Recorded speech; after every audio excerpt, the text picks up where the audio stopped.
Napapansin mo rin ba?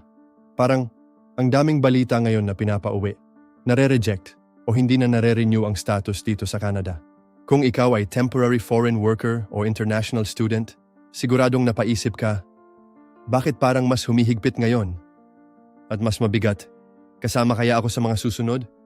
Sa episode na to, pag-uusapan natin ang totoong dahilan kung bakit maraming pinapauwi ang Canada ngayon. Unang dahilan, humihigpit na ang immigration policies ng Canada.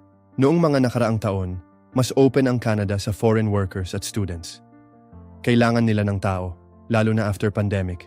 Pero ngayon, nag-a-adjust na sila. Gusto ng gobyerno na kontrolin ang dami ng pumapasok sa bansa. Hindi dahil ayaw na nila ng immigrants, kundi dahil gusto nilang siguraduhin na kaya pa rin suportahan ng system ang lahat, trabaho, housing, healthcare.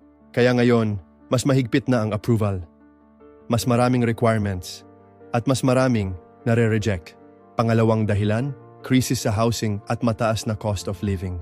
Sa totoo lang, nahihirapan na rin ang Canada. Mahal ang renta, kulang ang housing. At kahit ang mga Canadian citizens, nahihirapan na rin. Kaya ang ginagawa ng gobyerno, binabawasan nila ang pagpasok ng bagong workers at students para ma-manage ang situation. Hindi ito personal laban sa mga foreign workers, pero ramdam natin ang epekto. Pangatlong dahilan, kompetisyon sa trabaho. Habang dumarami ang pumapasok sa Canada, nagiging mas mahirap makahanap ng trabaho. At kapag hindi stable ang trabaho mo, mas mahihirapan kang magstay, lalo na kung tied ang work permit mo sa employer. May mga employer din na hindi na nagre-renew ng kontrata. At kapag nawalan ka ng status, mapipilitan kang umuwi. Ito yung reality na mahirap tanggapin. Kaya bakit maraming pinapauwi? Hindi dahil wala kang halaga. Hindi dahil hindi ka magaling. Kundi dahil nagbago ang sistema. At sa bagong sistema, hindi lahat makakastay. Masakit, oo. Pero ito ang katotohanan na kailangan nating harapin. Pero ito rin ang gusto kong sabihin sa'yo. Kung nandito ka ngayon, may chance ka pa. May pag-asa pa. Kailangan mo lang maging mas maingat, mas informed, at mas strategic sa mga susunod mong hakbang.